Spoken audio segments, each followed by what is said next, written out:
Hi, I'm Porte. Please do not forget to subscribe and click the bell button so that you will update it in the future videos and also like and share.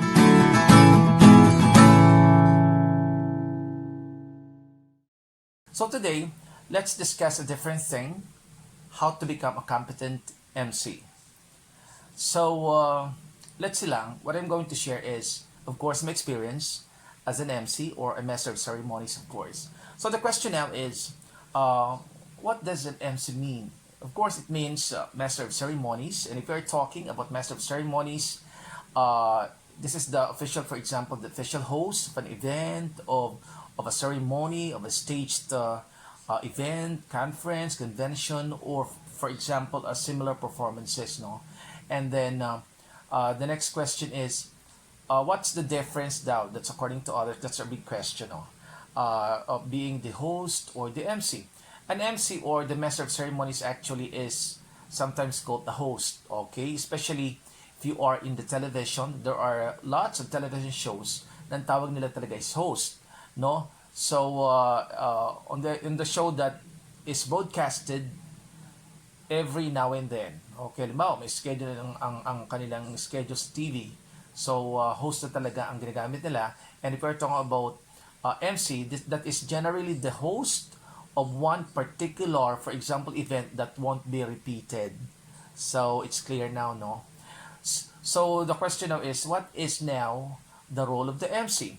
So, the role of the MC is very simple. All you have to do is just it involves giving speeches or presentations to an audience. You're going to introduce, for example, the speakers are going to give their speeches on that particular event, and then you're going to want to monitor, of course, the agenda to ensure the smooth flow of the program. And then you're going to introduce the performers and the speakers.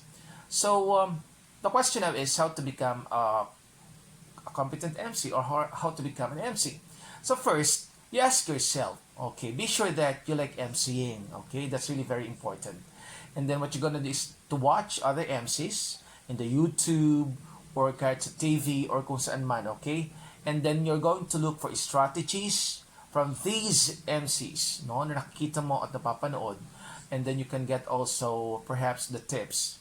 So, ganun lang naman yun para alam mo, dapat focus ka sa iyong ginagawa. And then, pag MC ka na, pag nandun na yung self-confidence mo, that's really very important also that you have your self-confidence.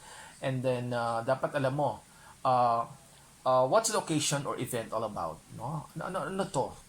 Is it really a wedding? Is it a reunion? Is it a pageant?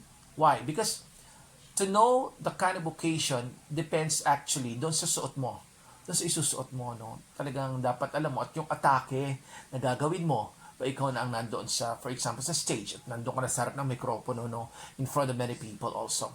So, for example, if there is a coordinator in a certain event, what you're gonna do is to ask the coordinator, you connect with the coordinator so that you will discuss the flow of the program. That's really very important, no? Dapat alam mo yon. At yun ang ginagawa ko. Halimbawa, mayroon akong event sa wedding, I always contact the coordinator or the coordinator contacts me, no? Para alam kung ano ang gagawin ko. I ask them, ano bang gagawin ko? Meron ba tayong program? Anong gagawin dito sa banda rito? Anong gagawin dito sa portion na to?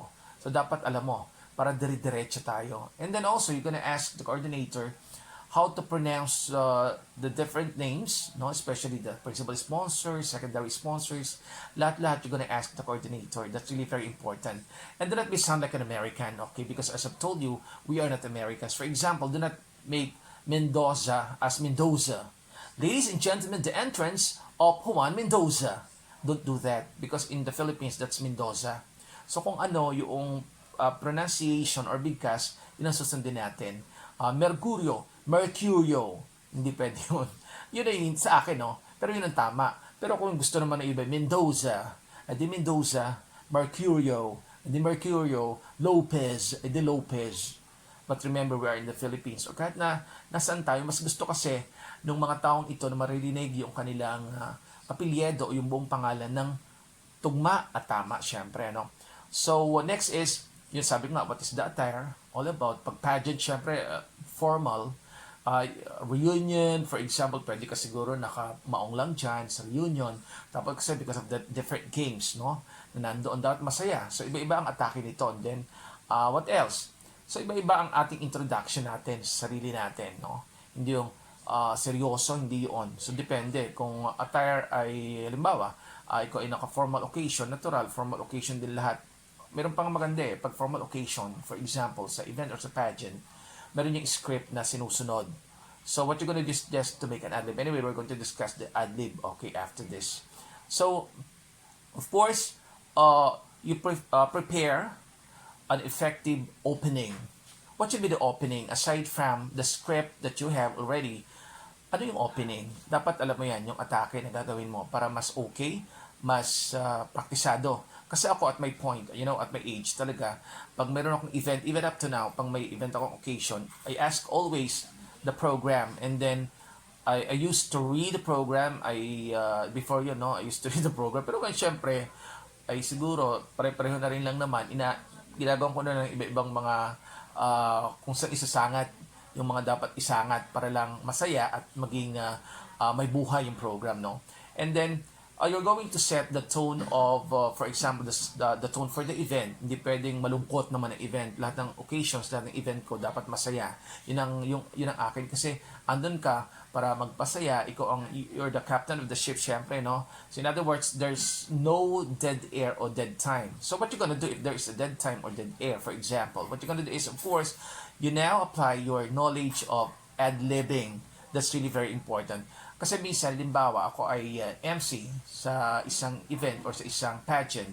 I see to it that I made a research about the different, for example, titles, the different names of those people who give honor on that particular place or location, no?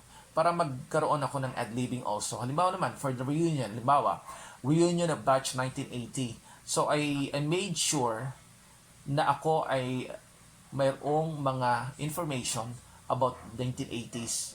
Sino ang mayor, sino ang mga artistang sikat, para sa ad-lib lang, para mailagay ko doon sa ad-lib na hindi patay yung program pag nawala na ako, okay? Doon sa, nag-dead air, hindi ko na alam kung anong gagawin ko, am I going to wait also na maayos or what? Next, of course, you control the timing, no, of the proceedings, and as I've told you, your ad-lib, alam mo kung paano kontrolin pag ang mga tao halimbawa nagkaganito, what you gonna do? Ikaw makikigulo na rin or what? Dapat alam mo yon kasi ikaw nga, as I told you, you're the captain of that particular event. Ikaw ang bahala dyan. Yung coordinator, taga-feed lang sa'yo ng dapat gawin ng mga pagbabago. Dapat ikaw ay adjustable ka also kung ano mga pagbabago. And then, you always introduce the speaker's bio. So, may mga ganun pag ipapakilala, may mga introduction sila. This person is a businessman, this person is a doctor, this person is a graduate of what, and so on and so forth. So depende yun. And then you should have to remember that in your mind that you are not the star of that particular event. You should be careful, okay?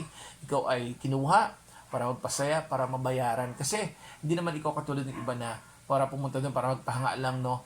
To make, for example, the event lively, para magkaroon ng buhay. Hindi ikaw yung para ikaw ang maging star, kundi ang kailangan maging star, limbawa, yan ay isang debut, ay syempre yung debutant, no, sa isang wedding, yung couple. Okay? And then, do not forget to introduce yourself. That's really very important, especially in front of many people.